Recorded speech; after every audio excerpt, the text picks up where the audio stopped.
اینجا استعداد در کار استعداد دیپلم نمیتیا راضی هستین؟ برای همین اینجا احساس کردن در کار زندگی را. سلام علیکم استاد بی. تشکر استاد. زنده باشید. انا استعداد دیپلم خطی گرفته نمیشه. این همون وجود در باشه، طبیعت با باشه، همون روی آب میبره.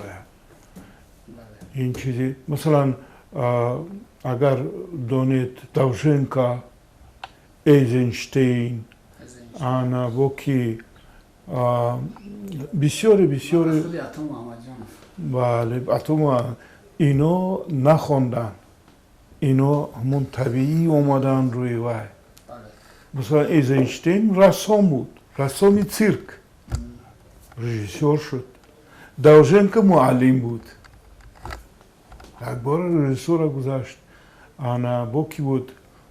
پانفیلوف اگر یادتون باشد. او درباره ژان دارک начала کیمچیو بی همتو رژیسور اومد از دیگر جا و همه خودش میگوید که من همینجا وجودتون باشد میبرم. شد می؟ بیا استاد نه شروع میکنیم. فرمایش شود شروع میکنیم. پیش تیار کنیم که دیرکترمون استعمال نکنیم با چیز شد. انا استاد عطا محمد جانوف من همچون شخصیت بسیار به همتا و نادر میشناسم در ساحه تئاتر و سینما.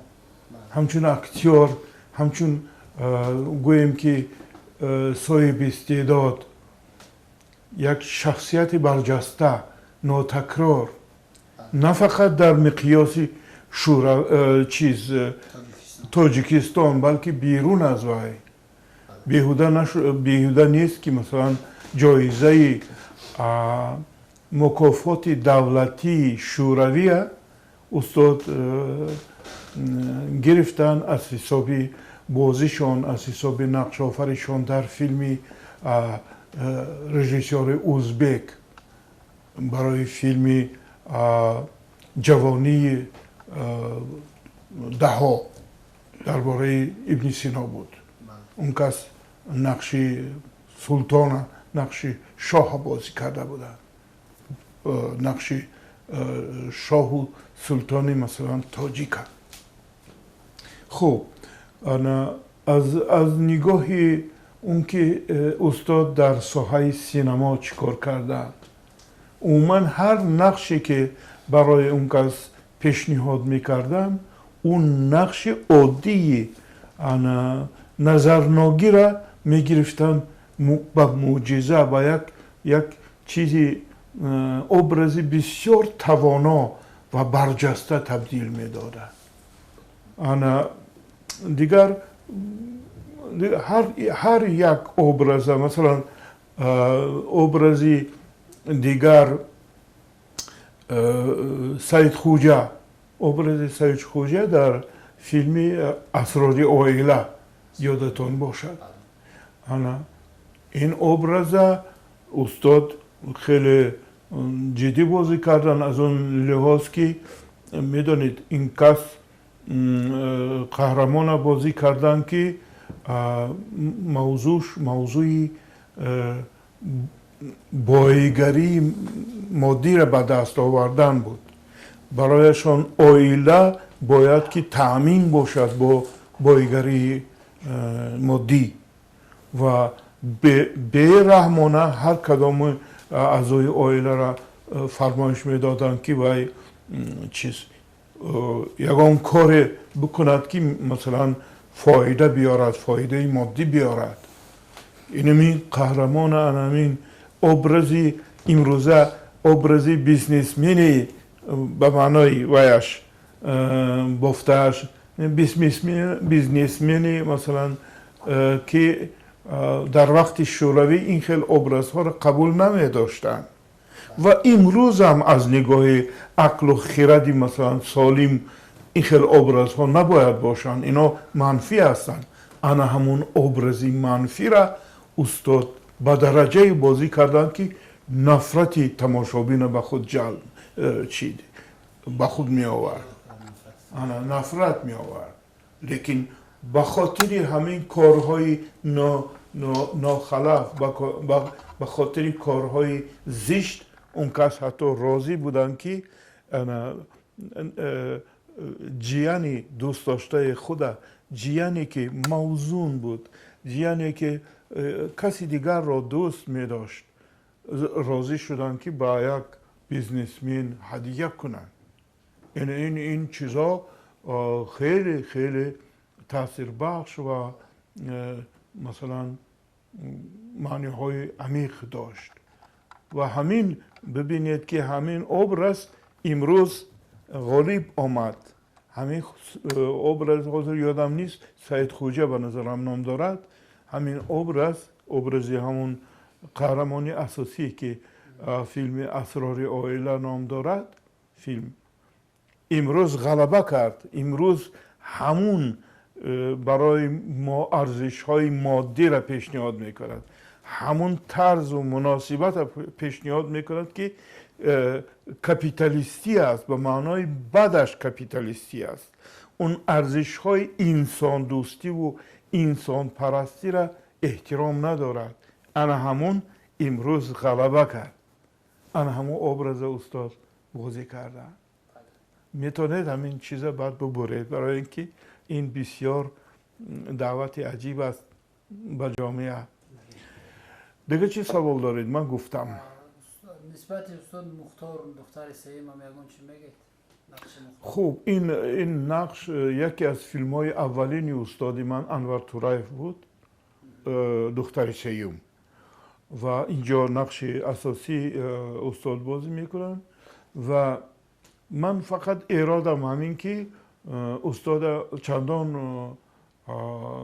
гӯем ки дуруст истифода карда набуданд ҳамон таҳиягари асосӣ Анвар Тураев хусусан вақте ки ҳамон дар пиронсолӣ барои ман грим ҳамон гриме ки сохта буду вай чист бисёр халал мерасонад ки ба чеҳраи устод нигоҳ кунад чеҳраи он кас хеле гӯё буд афсӯс ана ин грим ҳамон ҳама бозиҳои амиқе ки устод бозӣ карда метавонистанд дар давраи пиришон яъне ки дар давраи пирии қаҳрамон нишон дода натавонист дигар комилан як нақше ҳаст ки воқеан дар таърихи синамои тоҷик боқӣ мемонад ва ана як ҳувияти миллиам дорад ва арзанда аст дар ҳар сурат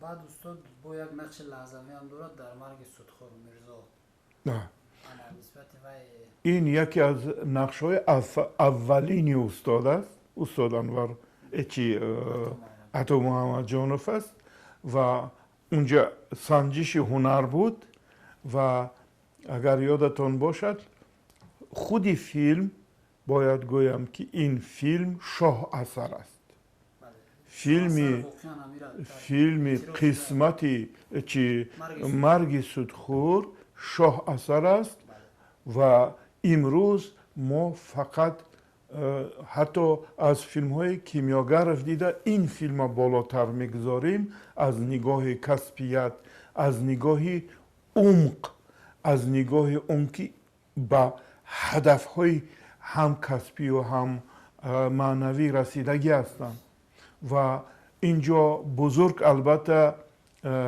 устод Зоир Дусматов ҳастанд ки ин филма обод карданд дар паҳлӯи ин кас баъд бозӣ кардан мумкин набуд бисёр ноӯҳдавароёна бозӣ кардан мумкин набуд ва Ато Муҳаммадҷонов бо тамоми ҷавонишон бо тамоми масалан кори аввал будани ин